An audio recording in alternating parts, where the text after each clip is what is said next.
Hello everyone, I am Akash, a postgraduate in political science, and here I am trying to structure few of the political science previous year questions. So the first question is explain how Machiavelli's application of empirical method to human affairs makes an important stage in evolution of political science. So here you have to underline the keywords. It is of course the empirical method and how it is an important stage in evolution of political science. So here you do not have to just write what Machiavelli did in the empirical method, but also how it has been an important stage in evolution of political science. So as I've already stated before, that most of the introductions look good if they began with some background or context. So here our background or context is the Greeks, because before Machiavelli we had major thinkers who were Greeks and they were following the philosophical method. So you have to state that and define it or explain it in few lines. Then you have to show why there is change now. This is our context, that now there is rise of reason, there was renaissance and there was humanism.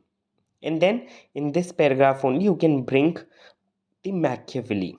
Okay, then bringing the Machiavelli, how he was also the child of Renaissance and how he was looking for a practical ruler called entrepreneur rather than a philosophical ruler like Plato. So these type of differences you can highlight in your answers to make them look theoretical. Then in the body we will talk about the empirical method. You can here start with what is empirical. Of course here you will give what is and what out difference. Then you will show how actually this empirical method is. Then you can talk of how in this empirical method we use the history. Then you have to show this very specific sentences which Machiavelli have told, that for a prince it is important to read history and all those advices which he have given. You have to substantiate your answer through those very statements. So that's why learning those seven advices is important, but you have to not use them directly, but you have to show that he has given importance to history as an empirical method, and then you have to show few of the advices. And then the third thing you can show how secularism, here also he has shown the empirical importance. He has divided the religion and the state, and not just this, he has also used religion for disciplinary purposes. So all these things does come under the empirical method only. But now we have to also show how is an important stage. Already we have shown a little bit above when we have shown that he has brought secularism.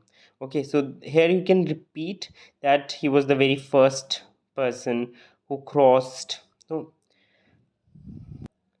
medieval era thinking.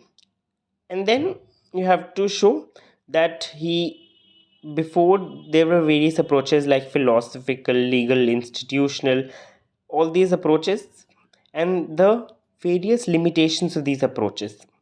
Then you have to show that because of the empirical, whatever the good points of empirical approach are, then you have to show that these only points came because of Machiavelli. And then you have to show all these things gave an origin for behavioral movement. Okay, also you can have contrast in your answers. So here you can give contrast through Hobbes, that Hobbes also resolutive composite method. And in conclusion you can give how even this can be an important stage, but then political science is a very complex discipline. We have to use various approaches according to the need of our study. So this is the very conclusion which we should have in this type of a question, and not some general conclusion on Machiavelli. So here I am not giving you the exact statements, other things. I am just telling you how you have to structure and what things you have to use in your answer. Then let's see the next question. It is material well-being alone is supreme. For spiritual good and sensual pleasures depend upon material well-being. So it's like a question sort of asking you very extreme thing. So here they have used the word alone, and then they have said ki spiritual good and sensual pleasures also depend on this. Okay, so in here, because this statement is of one person only, there is no context given, like the stage of stage of evolution in political science in the previous question. There is no context to this answer. So in this type of a question, we can bring the introduction in form of the uh, scholar only. So here we will give a very basic introduction of Kautilya, that how he was a very realist thinker and the first realist thinker of India, and any other introduction you can give. Then you have to show the first statement, that is the material well-being alone. Here you have to first define that there are, we in our philosophical traditions we have this four, no, dharma, earth, kam, moksha. Then you have to show how Machiavelli has placed earth, that is the material well-being, the highest, and that it is used to utilize the other two also.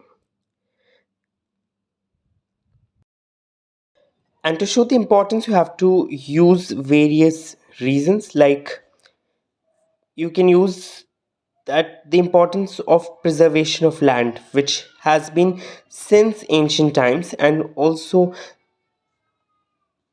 Kautilya has told that you can use every method, Sam, Dam, Dand, Ved, to preserve the land. Then you have to show the importance to that even in these seven, that is the Saptang theory, the treasury has been put as one of the component. Then you have to show how material well-being helps to build strong state, and in strong state only there will be welfare, and you have to connect it to the happiness of subjects lies in happiness of king. That's why material well-being is also important for king. And this material well-being, which brings happiness of subjects and then happiness of kings, results to the spiritual good of the whole, that is the subjects, the king and the state. For showing, you can also use the general reasoning that if the subjects would be poor only, they will not be able to enjoy the sensual pleasure also, the spiritual pleasure. They would be always involved in thought of bread. So this is general reasoning. You can sometimes use it, but you have to give it very less space. But so here you can see that we have used the concepts of Kautilya only, but you have to use in the specific context which the question is there. Not like that you have to start writing the seven components of the Saptang theory or Samdandan Ved like that. You have to use them in proper context and according to the question. So now this, like, we will be having not very great content for it, even though we have so much on Kautilya, but we cannot write everything. So what we will do here is we will also give a contrast from the Hindu thought. That the first contrast could be Bhagavad Gita, where Bhagavad Gita talks about the Nishkam Karma, and that there should be a balance between the four and not just the material well being. Then also the Dharma Shastras, where Dharma has been put above the material well being. Conclusion could be that the Cotterlian maxims are even relevant now, but thinking material well-being only as important would be inappropriate in current times where we know the importance of spiritual well-being, the mental health and other things for a well balanced life. So here you can also conclude on general lines, not on quaternion lines, okay, but a mixture of both like I have done, you can use that. So in this question, the previous one, there was no need of any such like any extra scholars because they were not appropriate for the question. So if there would be appropriate for the question, I would tell. Otherwise, there is no need to forcefully include scholars. Then we have like in the above question, in contrast, you can also bring Buddha. You can bring Jain thought. So these could be the value additions. Now we have the next question, that is Rawls' theory of justice is both contractual and distributive. So every year there will be one question on Rawls, but always a very specific one. So not, you cannot have a general thing that I can write like this in Rawls question. So here we will write the context first because it's a very general question only. So we will first write the context, that why he gave this theory, because he wanted to have a procedural theory of justice. Then you can mention also that he gave this theory to revive the political science, because and only because of this theory a great many works on justice started reiterating. Then you can mention his work, and that is the theory of justice, and show how his theory is having both the features, that is contractual and distributive.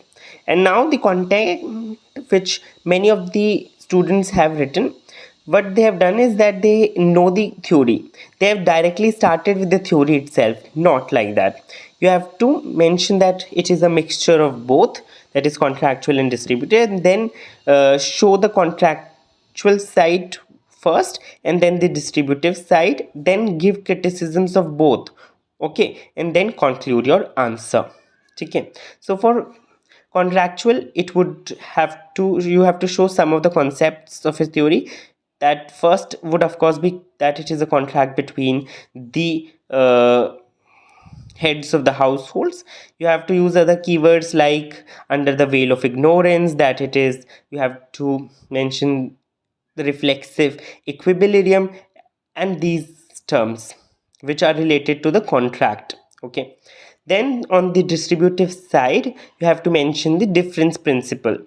You have to mention all three principle also, but main focus on difference principle, how difference principle was there to give just share to everyone.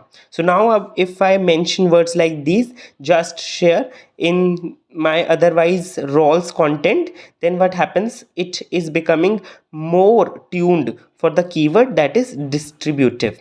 So that's why using few of the new keywords, you have to make your demand of the question more closer to what has been asked in the question. And now criticism also, I have seen that people have given general criticism. No, in this question you have to give the criticism also in a sequence. First you will give the criticism of the contractual viewpoint and then the distributive viewpoints. In the contractual, you can have the feminists who say why you only have men in the contract, and on the distributive side you can have communitarians who show various lackings and sen. So I'm not giving you the specific sentences, but you know what are the criticisms. And then when you end, you can write good about the Rawls theory of justice, because he has brought so many changes in his initial theory. You can write those also, or you can give a very general type of conclusion where it is stated that his theory has revived the political science, and it has continues to be a major theory of justice. So, what is most important to understand is that you have to structure your answers very well, that what you write is thought to be in line to the question and not what you know already. Now, next question we will see why affirmative action is important in provision of equality of opportunity. So in this question, you do not have to start with affirmative action because the context is equality of opportunity. This also you have to understand. See, read the question again. Why affirmative action is important in provision of equality of opportunity, because they are asking कि affirmative action क्यों ज़रूरी है किसकी provision में, equality of opportunity के. So you have to start with equality of opportunity. You have to show that it's the formal equality, then you have to tell the drawbacks of equality of opportunity, and then you have to bring the affirmative action, give the definition of it. It would be what, then you have to give why should there be discrimination, should be affirmative action. There you can talk of the historical injustices and other points in favor of affirmative action, and then the other point why there should not be affirmative action. Okay, then you can give the counter viewpoints.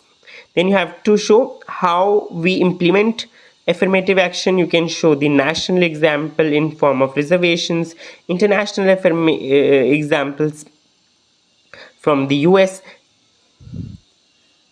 Then you would give a conclusion that though there may be a few scholars which you can quote who are not in support of affirmative action, or there are still various limitations with the grand concept of affirmative action, but still we need it, and but we need some tweaks. Okay, then you can talk of these tweaks in your conclusion only, just by showing through throwing some words, okay, and not writing in detail. Then we have the other question, that is equality means fair treatment rather than equal treatment. So now here the question is revolving around equality only. So now you can give equality's definition or whatever. So one way of introducing could be like that it is a very complex concept like all other concepts in political science,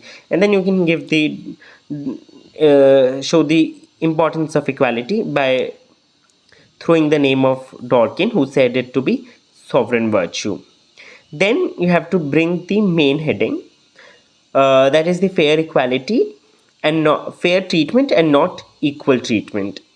Here many of the people would maybe start from Rawls, but you have to also bring as old a philosopher as possible. So here we can bring Aristotle, who used to say equals should be treated equally and unequals unequally. Okay, then you can talk of equality of opportunity versus equality of outcome, where equality of opportunity talks of uh, where everyone should have equal opportunities, but the equality of outcome tries to say that every outcome for every person should be same. Okay, so this you can talk. Then for showing that there is fair treatment and not equal treatment, you can use various ideas. So all these ideas which I have written now, these are related to this concept only. Okay, जैसे for roles we have a difference principle. Okay, so here also equal, it's like fair treatment not equal. Okay, then we have Dworkin also gives compensation because of the historical injustices, but it does not say that equal outcomes should be there. Then we have Sen, who says about capabilities should be enhanced. Then we have Walzer, who says about the complex equality. So all these four scholars actually talk of fair treatment only. Okay, then we have one heading could also be issues with being equal treatment.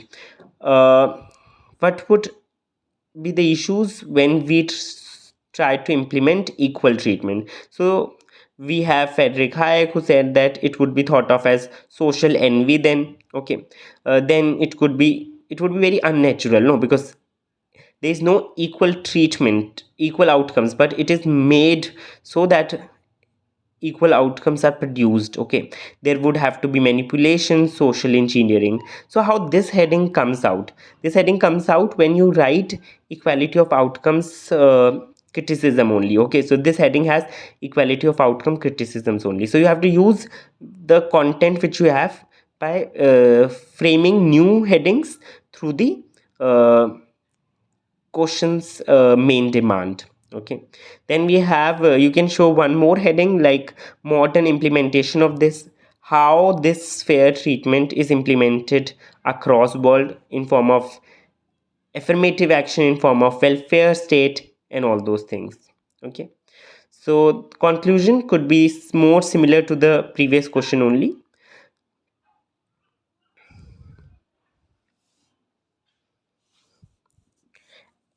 Or you can give some contemporary examples of how the attempts to make equal treatment were leading to anarchy, were leading to tyranny. So all these examples could also be given if you know the examples of those countries. Okay, or the Stalin's era you can write off. Okay, so those things could also be included in the previous answer. Now we have the last question.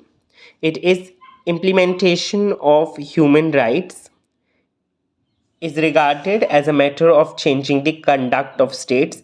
Comment. Okay, so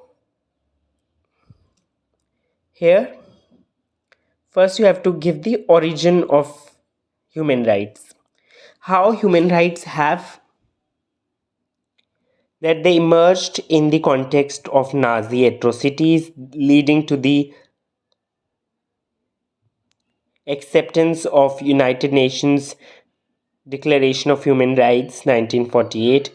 Then other convents also you can mention which were adopted, and then you can show that this is the common minimum standards which all states are required to follow. So that's why when we write these type of sentences we are bringing our answer closer to what has been asked, because the demand of the question was to show that it is the human rights is to change the conduct of the state. So when you write that it is a common minimum program or the standards which have to be followed by all states, and these states meet after some years to talk on how the implementation is going on. So all these things when you write, so it becomes more closer to the demand. So how you will bring closer to the demand? Through theoretical angle. In this you can show the Kant that the human dignity, when human rights are there, the human dignity is upholded. That is A, upholded by the states. Then you can mention Lasky, because Lasky's definition of rights is that rights are those conditions which allow the human to be the best version of themselves. So that is why uh, it is matching to the demand of the question. Then the main key demand that the states are judged on the basis of rights it maintains. Okay, this is the statement of Lasky which is connected to the question, and also the statement where he says that the social order which is not based on rights is based on sand. Okay, so these are directly connected to the question's demand. So these statements should be used, and also the T.H. Green's statement, he says that rights demand states, because, of course, he says that these rights are recognized by the society but enforced by the states. So that's why rights demand states. This is very important. Then this is one a theoretical angle, but we also have a contemporary angle to this question.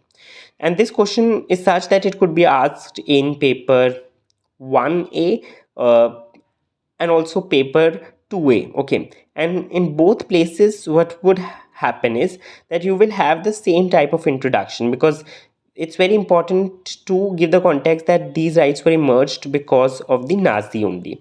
But when you will be writing in paper 1, the theoretical angle would be more. You have to focus more on that. And if it is asked in paper 2, you have to focus more on the contemporary angle. But if you write both in both the papers and you have to keep the other component little lesser, that would be a very comprehensive answer. So here in contemporary you can mention two ways. One is internally, how internally these states conduct is changed. Okay, so we have constitutions which give them a standard procedure to operate so that their conduct is, in short, in right direction. Then we have conventions, we have public pressure also in form of social movements. So you can give few examples here. Then we have contemporary examples from external side. So we have the collective security, peace building, responsibility to protect, responsibility while protecting, all these. And in the conclusion, it should be that the human rights